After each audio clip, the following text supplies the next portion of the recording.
سارے کافر اکٹھے ہو کے آ گئے تھے، حضور کے گھر کا گھیرا ڈال لیا تھا کہ آج چھوڑیں گے نہیں، لیکن حضور ان کے سروں میں خاک ڈالتے گزر گئے۔ حفاظت اللہ نے اپنے محبوب کی ہے۔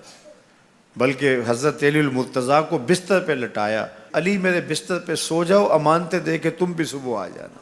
حضرت علی بھی سو گئے، حضور کی حفاظت تو ہے ہی ہے، حضرت علی بھی سو گئے۔ جب صبح اٹھے تو انہوں نے دیکھا یہ تو علی المرتضیٰ ہے۔ اللہ اکبر، بڑے پریشان ہوئے کہ حضور کدھر گئے۔ اچھا، کسی نے حضرت علی سے پوچھا کہ تمہیں کیسے نیند آ گئی؟ ننگی تلواریں لیے وہ گھر کے ارد گرد تھے اور آپ چادر اوڑے سوئے تھے حضور کے مغالطے میں، وہ آپ کو بھی تو نقصان پہنچا سکتے تھے۔ تو حضرت علی نے کہا، حضور نے کہا تھا علی میرے بستر پہ سو جاؤ، صبح اٹھنا، امانتیں دینا اور مدینے آ جانا۔ مجھے یقین تھا سوؤں گا بھی، صبح اٹھوں گا بھی، امانتیں بھی دوں گا، مدینے بھی پہنچوں گا، اس لیے کہ حضور نے فرمایا ہے۔ جب حضور نے فرما دیا ہے تو پھر ہو کے رہے گا۔ جب حضور ہجرت کرتے ہوئے جا رہے تھے نا، 100 سرخ اونٹ حضور کی گرفتاری کے لیے نام رکھا ہوا تھا۔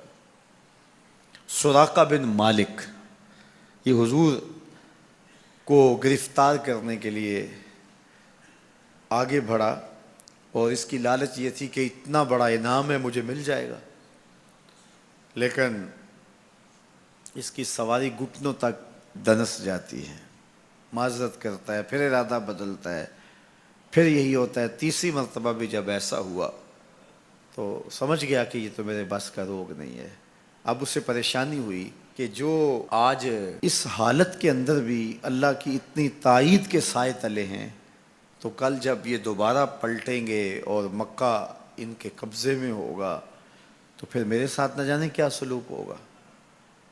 تو کہا کہ حضور مجھے امان لکھ دیجئے۔ تو حضور نے کیا فرمایا، سراقہ تو مجھے گرفتار کرنا چاہ رہا ہے، میں تیرے ہاتھ میں کسریٰ کے کنگن دیکھ رہا، میں تیرے ہاتھ میں کسریٰ کے، اس وقت کی سپر طاقت تھی کسریٰ، تو فرمایا میں تیرے ہاتھوں میں کسریٰ کے کنگن دیکھ رہا۔ تو حضور سے انہوں نے باقاعدہ امان لکھوا لی۔ اللہ اکبر۔ حضرت عمر کا زمانہ ہے، ایک جنگ میں حضرت سراقہ بن مالک بھی تھے، تو کافر قلعہ بند ہو گئے، اور یہ جب ان کے اوپر حملہ آور ہوتے ہیں تو وہ اندر سے پتھر پھینکتے ہیں، فصیل عبور نہیں کی جاتی۔ تو سراقہ بن مالک کہنے لگے کہ مجھے آپ منجنیق میں ڈال کر کے ان کے قلعے کے اندر پھینک دو اور میں اندر سے جا کے دروازہ کھول دوں گا، تو پھر تم آ جانا۔ تو لوگوں نے کہا سراقہ کیا بول رہے ہو؟ وہ بڑی غلیل کی طرح منجنیق ہوتی ہے، کہا اس میں ڈال کے تجھے پھینکیں گے، جب تو گرے گا تیری ہڈیاں باقی نہیں بچیں گی، پھر وہ تلواریں لیے کھڑے ہیں تجھے زندہ چھوڑیں گے۔ تو حضرت سراقہ نے کہا مجھے کچھ نہیں ہوگا، اس لیے کہ حضور نے کہا تھا تیرے ہاتھوں میں کسریٰ کے کنگن دیکھ رہا ہوں، ابھی تک کنگن نہیں آئے، جب تک کنگن نہیں آتے موت آ ہی نہیں سکتی ہے۔ یہ یقین تھا ان کا، یہ اذعان تھا ان کا۔ تو حضور کی حفاظت اللہ نے اپنے ذمہ کرم پہ لی ہے۔ سوال یہ ہے کہ باقی بھی اللہ کے سچے نبی ہیں، ان کی حفاظت اللہ نے اپنے ذمہ کرم پہ کیوں نہیں لی، اور حضور کی حفاظت اپنے ذمہ کرم پہ کیوں لی؟ باقی بھی کتابیں اللہ کی سچی منزل من اللہ کتابیں ہیں، ان میں تحریف راپ آ گئی، لیکن قرآن مجید کی حفاظت اللہ نے اپنے ذمہ کرم پہ لی۔ کیوں؟ تو اس کا جواب یہ ہے کہ اگر کوئی نبی شہید ہو جاتا ہے تو نیا نبی آنے والا ہے، اس کی جگہ کو پر کر دے گا۔